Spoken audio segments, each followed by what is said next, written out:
Welcome back to the channel, it's Andy. We're back with FM23 and IFK Goteborg. Today we start the defence of our title, which we're going to try and win for a fourth time in the season and a third time in a row. Our Champions League campaign is at an end. Unfortunately, we went out in the league phase in the last video, so now we've got the league to focus on, and that starts today at home against Sirius. Plenty of transfers to go through today as well, so a bit of a transfer special, lots to get through. And if you're looking forward to that, you're enjoying the videos, drop a like, leave comments and subscribe if you haven't, or if you're new, turn notifications on, check out the second channel down below, and let's jump into today's video. So last time we had the last two games of our Champions League phase where we lost by 6 goals to 2 against Bayern. We took an early lead, we got it to 3-2 at half time, but then in the second half Bayern just flicked a switch and completely blew us away. We lost by 6 goals to 2. And then against PSV Eindhoven at home, we did get the 2-1 win thanks to an own goal in the 86th minute.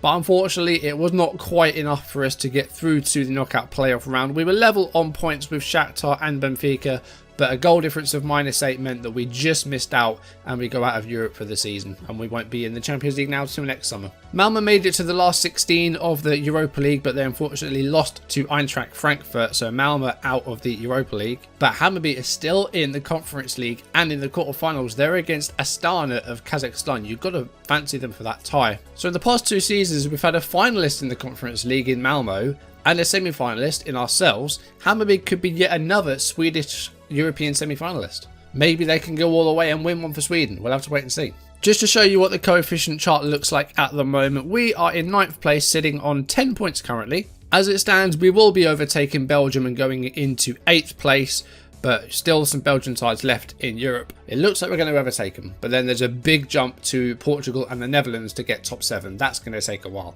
Before we get into our first league game of the season, let's go through transfers. There's been quite a bit of movement both in and out. We will start with the outs. Max Dyson, the defender, was out of contract and we didn't really get to renew it in time, so he's gone to Bristol City. Same situation with Iri, the Brazilian defender. He's gone to FC Porto on a free transfer. Just 2 players that we didn't quite manage to grab in terms of renewing their contracts. We left it too late. Ronald Reinaldo, the Brazilian defender that we got in 2026, has gone to Porto. We bought him for just 3.5k from Bolivia. He spent a bit of time back out there on loan. But Porto came in with a bid and we ended up selling him for £8.5 million, which I think is a pretty good piece of business. He is now worth over 20 million, but I think we put a sell-on fee in there. So we will get some more money after another 10 league appearances, and 50% of the profit on his next transfer will go to us as well. So if he makes a big move to like Real Madrid, then we will get half of the profit made. So that could be really important as well. Anders Trondsen has left the club and gone to Turkey to join Kayserispor. He was getting a little bit old, 33 years of age. He wasn't really putting in those performances and struggled to start games. A lot of games from the subs bench, 13 from the bench in the league most recently. 125k, sending him to Turkey. Could have got a bit more money for him maybe, but just thought it'd be wise to get him out of the team. Some of our younger players that we brought early on in the save have left. Nadir Ajanovic, the Bosnian, has gone back to Bosnia to join Sarajevo. He was signed on a free from Admira in Austria. Spent a couple of seasons out on loan. Didn't really play a great deal of games for us. And the same with Munir Seka as well. He's gone to AC Horsens. We brought him back in 2024. Didn't really play a great deal of games for us. Couple of games from the subs bench. Couple of loan spells as well. So he's gone to Denmark. Thomas Gunderland, the right back that we bought for £1.5 million, has gone back to Vejle in Denmark for 400k. Wasted transfer. A bit of a panic buy as we were really lacking in the right back area. But we ended up, really making use of our younger right backs that we brought in. So Gunderland was a bit of a failed transfer. Suleiman Abdullahi has left the club. He's gone to Örebro, so he's staying in Sweden, but he has left. He was on the last year of his contract and he wasn't getting any younger, so he's left. He was sold for £600,000 and he got 8 goals in the league last season, 12 the season before that. He's been a pretty good player for us, but never really was our first choice striker option. And with our younger strikers coming through, Abdullahi's game time is just going to get less and less. Same goes for Erik Hallstrand as well. He was homegrown, so it's a bit of a risk selling him, but he wasn't really good enough for us anymore at 26. He's gone to Sirius, so we might face him today. £500,000 we got back for him. We signed him for 750k from Halmstad, but he was never going to be a starting midfielder for us once again. Loads of players have gone out on loan as well. I think we ended up loaning about 10 players on deadline day, just younger players. So a lot of others have left the club on loan, but they will be back. Now let's have a look at the ins. We'll do these in chronological order, starting with Abdelmajid Bakhti, who's from Algeria. He's 18, ball-winning midfielder, 11 tackling, aggressive and brave, good work rate, and good physically. £250,000 from Paradou in Algeria. Rivellino, a goalkeeper from Brazil, also 18. Good handling, good agility, plenty of promise. £215,000 from Brazil. Also from Brazil we have Alan here, 18-year-old centre-back. Looks very good actually. Good passing, good tackling, good positioning, good work rate. He cost us just £25,000 from a lower league side in Brazil. He's gone to Sirius on loan. We've gone very heavy with Brazil in this window. Terencio, also from Brazil, 18. He's a right back. He's gone on loan to Degerfors. He's not quite ready to play for us just yet, but again, very promising. Also from Brazil, Rodrigo, a deep line playmaker. Great first touch and passing, good technique, great decision making. He could go into our team. He was just £78,000 from Serie C in Brazil. Goran Osmanis from North Macedonia. He can play anywhere along the front three. His finishing is pretty good. Physically, he's not terrible. Good carrier of the ball as well. He's come from Academica Pandev on a free. Hugo de la Cruz, a player from Paraguay. Lacks that ceiling, but 2.5-star current ability already. Good passing, good first touch. He's really good off the ball. He's good acceleration. Just £85,000 from Paraguay, and he's already scored a competitive goal for us. Stuart Girigori, a great name. He's from the Netherlands. He's gone on loan to Vernamo for this season. He's a right winger, decent crossing, good passing, quick. Another free transfer. He's come from Heracles in the Eredivisie. Corbinian Fischer is a left back / centre back. He's gone on loan to BK Haken, but he was signed from a lower league side in Austria. Another free transfer. Really good in the air, 6'2" with 16 jumping reach. Very brave as well. So could play centre back or left back. We've got a kind of squad member for the first team. This is Otto Rosengren. He's homegrown. He's 24. He's cost us £500,000 from Mjällby, where he's been for most of his career. He's kind of a ball-winning midfielder. Very well-rounded. I don't know how much he'll play, but just that squad option who's homegrown, as we've, lost some players as well. Nabil Hadou, another Algerian. He's a left back. He's got good passing, good tackling, great teamwork. He's cost us £325,000 from Belouizdad in Algeria. Bit of a smash and grab this one. We were pretty desperate for a left back as we lost Anders Tronsen. We brought in Patrick Capozzo.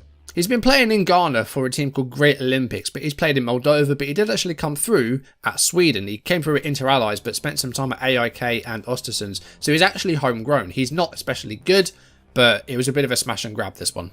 We did bring in Ludwig Augustinsson. Again, a bit of a smash and grab. He's 33 years old, so he's not on the young side, and he's not particularly quick. But 17 crossing, 14 passing, 14 tackling.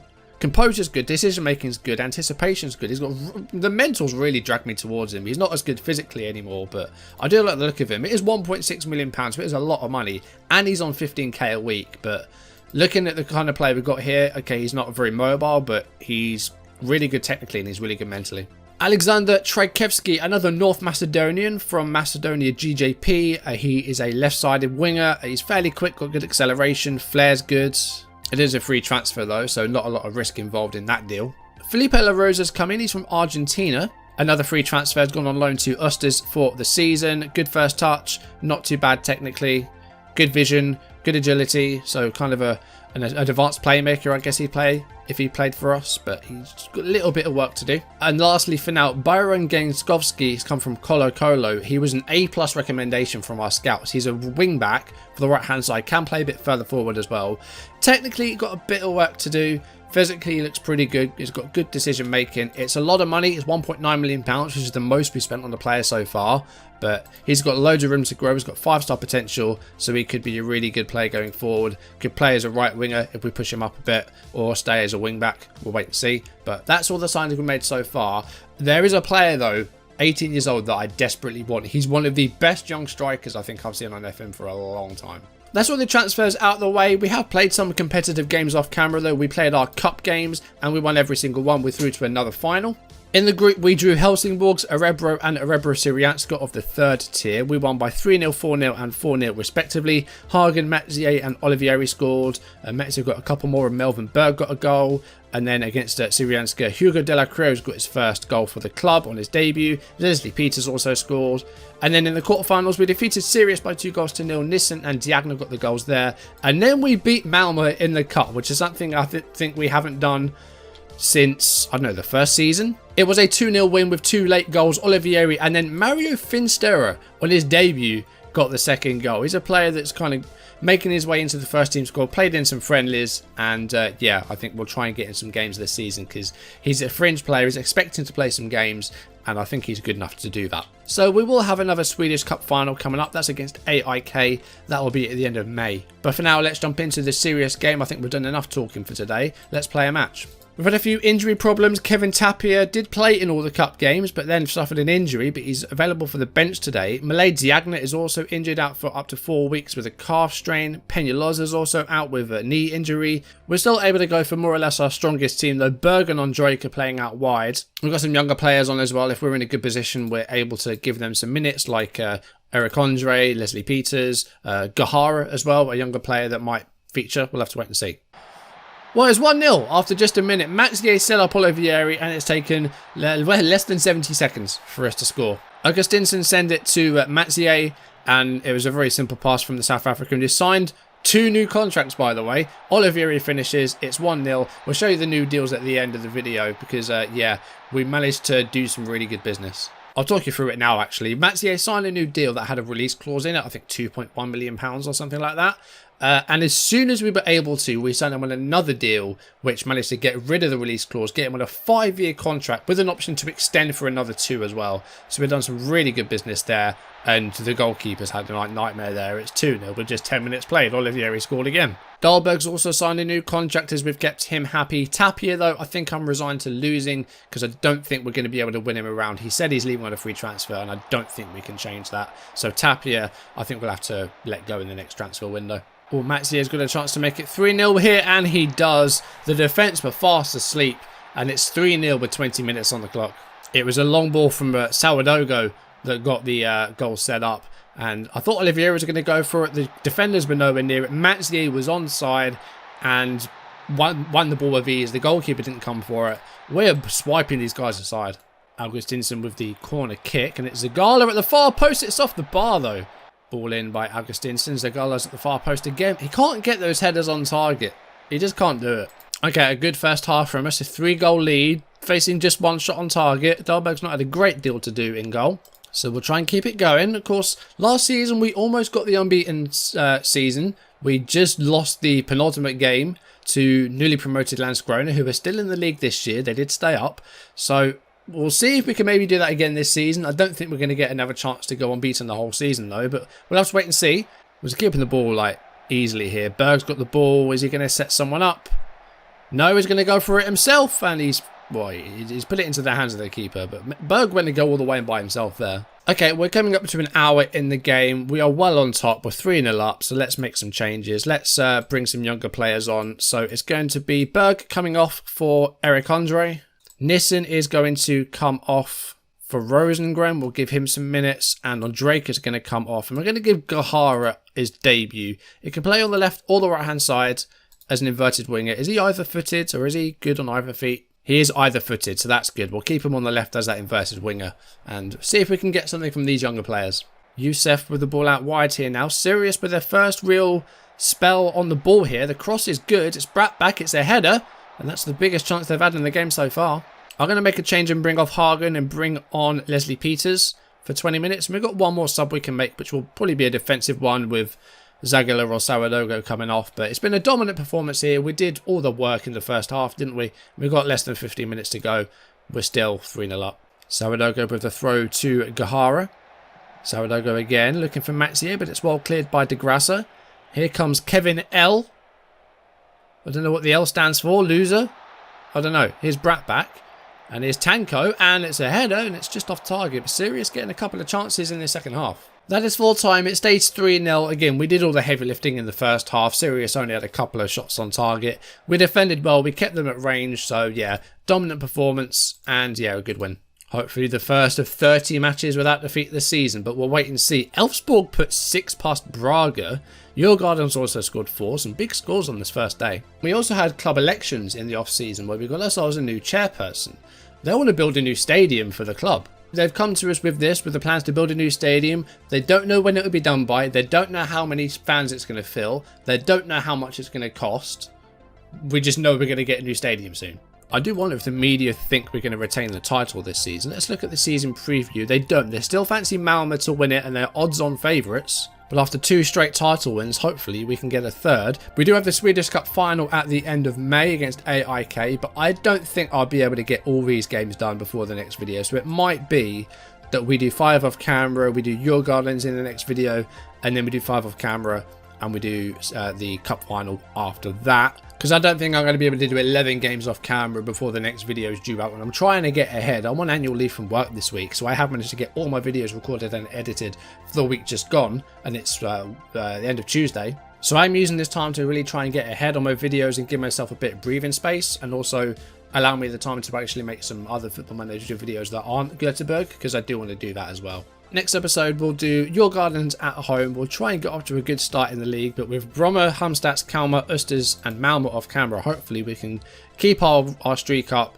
stay unbeaten, and you know, go for that unbeaten season, because we were just short last season, but I don't know if we're going to get another chance to do that again. We'll have to wait and see. Anyway, that's going to do it for today. Thank you for watching. If you enjoyed the video, drop a like, leave comments and subscribe if you haven't, or if you're new, turn notifications on. Check out the second channel down below. Next time will be Your Gardens at home. We'll go to the end of April and see if we can continue our good league form, and yeah, see if we can stay top of the table and get another result against Malmö, because that hoodoo's gone and we seem to be getting some more results against them now, so that's good to see. That's going to do it for today. Thank you for watching. I'll see you soon. Goodbye.